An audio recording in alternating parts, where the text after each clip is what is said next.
안녕하십니까? 비익조 국어 최동민입니다. 자, 이번 시간은 우리가 음운 변동의 첨가, 그 중에서 니은 첨가와 반모음 첨가를 한번 배워보도록 할게요. 자, 사실 니은 첨가 같은 경우에는 우리가 뒤에 시간에 사이소리 현상을 할 때도 한 번 더 언급을 할 텐데요. 오늘 잘 배워두면 다음 시간에 사이소리 현상을 이해하는 데도 큰 도움이 됩니다. 자, 이해하셨죠? 자, 그러면 하나씩 한번 보도록 할게요.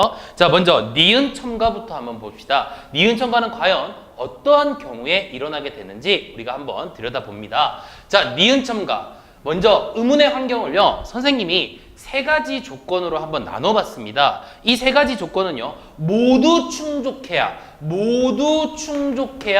니은 첨가가 일어난다. 자, 이 중에 한 가지가 아니라 모두 충족해야지만 니은 첨가가 일어난다는 겁니다. 절대 잊으시면 안 돼요. 자, 봅시다. 첫 번째는 복합어여야 됩니다. 그러니까 합성어 및 파생어여야 된다는 얘기죠. 어근 플러스 어근이거나 어근 플러스 접사, 접사 플러스 어근일 때만 나타나는 현상이 되겠고요. 두 번째가 굉장히 의미가 있고, 물론 세 번째도 의미가 있습니다. 자, 앞말이요. 그러니까 앞말이 어근, 단어이거나 접두사, 접사 중에 앞에 붙는 애를 접두사라고 하죠. 접두사에 종성이 꼭 있어야지만 되는 경우에 니은 첨가가 일어납니다. 이해가 되셨나요? 종성이 있어야 되는 경우, 이걸 다른 말로 바꾸면 앞말이 뭘로 끝날 때를 얘기하는 거죠? 자음으로 끝날 때, 이렇게 우리가 이해하시면 조금 더 편하게 이해하실 수가 있겠죠. 그 다음 세 번째는요, 뒷말, 단어 및 접미사가, 접사가 뒤에 붙는 걸 접미사라고 하죠. 접미사의 첫 소리가 이, 야, 여, 요, 유인 경우입니다. 그러니까 이 모음이 오거나 야, 여, 요, 유, 이거를 어떤 식으로도 우리가 설명할 수 있냐면요, 바로 반모음 이 계열, 반모음 이 계열이라고도 이야기를 할 수가 있겠죠. 자, 이 녀석들이 오는 경우에 앞말과 뒷말 사이 소리에 뭐가 들어간다는 겁니까? 니은이 첨가되는 현상을 이야기한다는 겁니다. 정리해 봅시다. 예를 가지고 하나하나 들여다보도록 할게요. 먼저 맨이라고 하는 말은 접사죠. 접두사가 되겠습니다. 그 다음에 입이라고 하는 말은 뭐가 되는 거죠? 어근이 되네요. 그렇죠? 그렇기 때문에 첫 번째 조건인 합성어나 파생어 중에서 파생어에 해당하는 건 우리가 확인을 했죠. 그리고 앞말이 뭘로 끝나야 된다고요? 종성으로 끝나야 된다. 앞말이 받침으로 끝나야 된다는 거죠. 보시니까 맨 밑에 니은이라는 받침이 존재합니다. 그리고 뒷말이 뭘로 시작해야 됩니까? 이야, 여, 요, 유로 시작해야 돼요. 그러니까 이라고 하는, 입 할 때 이라고 하는 말로 시작했기 때문에 발음을 해보면 맨, 립 하면서 니은이 첨가가 되었다는 겁니다. 이해하셨습니까? 또 다른 예를 한번 보도록 하겠습니다. 자, 요거를 한번 들여다볼까요? 눈요기 말입니다. 눈요기 같은 경우에도 역시 복합어에 해당이 되죠. 그죠? 두 가지 단어가 합쳐져서 만든 말이기 때문에. 그리고 앞말이 니은으로 끝났고요. 뒷말이 요. 자, 요라고 하는 것은 어떻게 만들어진 말이야? 자, 이 반모음에다가 오가 결합해서 만든 말이죠. 그러니까 이 반모음과 만났습니다. 그렇기 때문에 눈하고 뇨기 이런 식으로 붙어 있다라고 하는 겁니다. 이해가 되셨나요? 자, 니은 첨가에서 가장 중요한 것은 이 세 가지 조건, 복합어여야 돼, 앞말에 종성으로 끝나야 돼, 뒷말이 이야, 여, 요, 유로 시작해야 돼. 이 세 가지 조건이 완벽하게 일치해야지만 나타난다라고 하는 걸 기억하시길 바라겠습니다. 자, 그런데 여기서 조금만 선생님이랑 추가적인 설명을 좀 하자면요, 이런 게 있어요. 사실은 니은 첨가 같은 경우에는 뒤에 말이 이야, 여, 요, 유기 때문에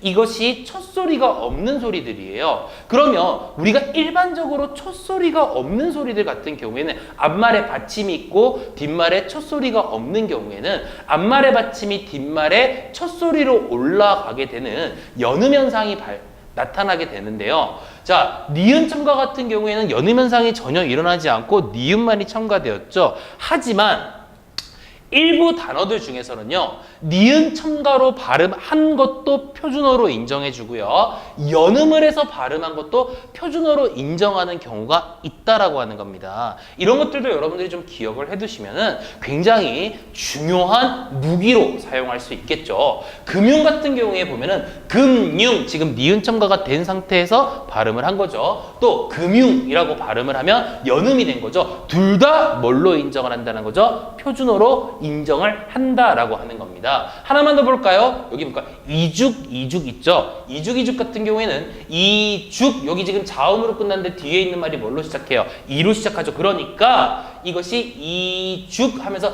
이죽, 니죽 이렇게 발음을 한다는 거죠. 이것도 물론 허용을 하지만 이죽, 니죽 뿐만 아니라 이죽, 기죽 발음을 해도 이것을 허용해 준다는 얘기가 되는 겁니다. 물론 둘 다 허용하니까 여러분들은 편한 발음을 하셔도 상관없습니다. 대신에 문법에 문제가 나오면 니은 첨가든 연음이든 여기 나와 있는 글자들은 모두 인정을 한다라고 하는 거죠. 그걸 기억을 해두시길 바라겠고요. 그 다음에 이번엔 니은 첨가가 적용되지 않는 경우도 있습니다. 어떤 경우의 단어들인지 볼게요. 바로 등용문 같은 경우입니다. 등용문 같은 경우에는 사실은 지금 앞에 자음으로 끝났죠. 그리고 뒤에 있는 말이 지금 요, 그러니까 이, 오가 합쳐진 이중모음인데요. 그럼에도 불구하고 니은 첨가가 적용되지 않습니다. 그렇기 때문에 등용문이라고 이야기를 한다는 거죠. 송별은, 이거는 정말 시험에 정말 잘 나오는 녀석이에요, 얘들아. 보시면은 사실은 리을로 끝나는 말이었고 연, 그러니까 이 어가 합쳐진 이중모음이 왔기 때문에 여기다 니은을 넣어야 되는 거 아닐까? 라고 고민을 하죠. 하지만 그렇게 되는 것이 아니라 송별연이라고 발음을 하는 것을 원칙으로 한다는 겁니다. 여러분들 이 예외적인 조항들, 그러니까 니은 첨가 연음이 모두 인정되는 경우와 그 다음에 니은 첨가가 적용되지 않는 경우, 이것들을 꼭 머릿속으로 기억해 두시도록 합니다. 되셨나요? 그러면 이번엔 반모음 첨가로 한번 넘어가 보도록 할게요. 자, 반모음 뭐가 있죠? 우리 반모음, 이중모음을 만드는 수단들이란 말이에요. 그러니까 첫 번째 반모음은 바로 이라고 하는 게 있죠. 또 어떤 게 있습니까? 오도 있고요. 그 다음에 우도 있습니다. 그렇죠? 이중모음을 만드는 수단들이죠. 자, 이 녀석들은 어떻게 첨가가 되는지 한번 보도록 할게요. 자, 음운의 환경이 보면은 첫 번째가요, 용언의 종성입니다. 그렇죠? 용언의 종성. 빠졌네요, 글자가. 그렇죠? 용언의 어간 종성이죠. 그렇죠?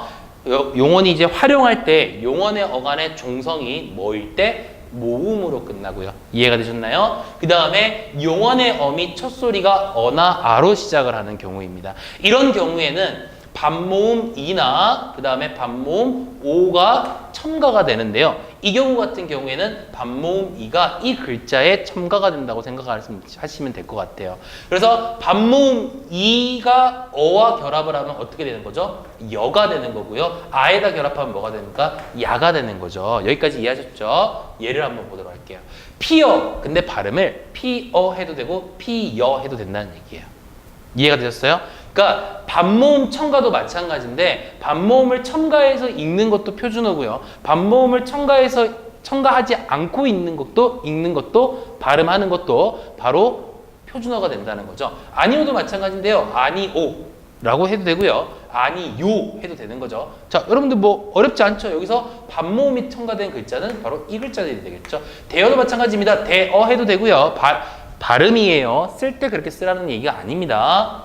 대어 해도 되고요. 대여 해도 상관은 없다는 얘기입니다. 이해가 되셨죠? 자, 조아도 할 때는 일단 우리가 앞에서 배웠죠. 히읗은요.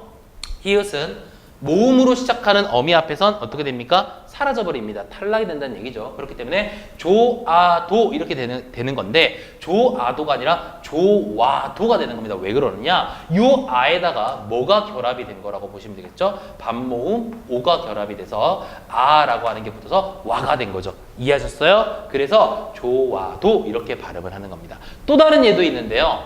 자, 앞말이 체언이고 뒷말이 조사인데 조사에서 한정된 게 있습니다. 뭐가 있느냐? 에라고 하는 조사에서만 해당이 된다는 얘기입니다. 이 경우에는 역시 반모음 이가 결합이 됩니다. 그래서 어떻게 발음하느냐? 학교에가 아니라 학교에 이렇게 발음을 한다는 거죠. 여기 들어간 거 보이시죠? 되셨나요? 그렇죠. 반모음 첨가 같은 경우에는 반모음을 첨가하든 첨가하지 않든 둘 다 표준어로 인정받는 그런 발음들이 많으니까 여러분들이 구분을 해서 공부를 하시면 아마 굉장히 좋은 성적이 나올 거라고 생각을 합니다. 이해하셨습니까?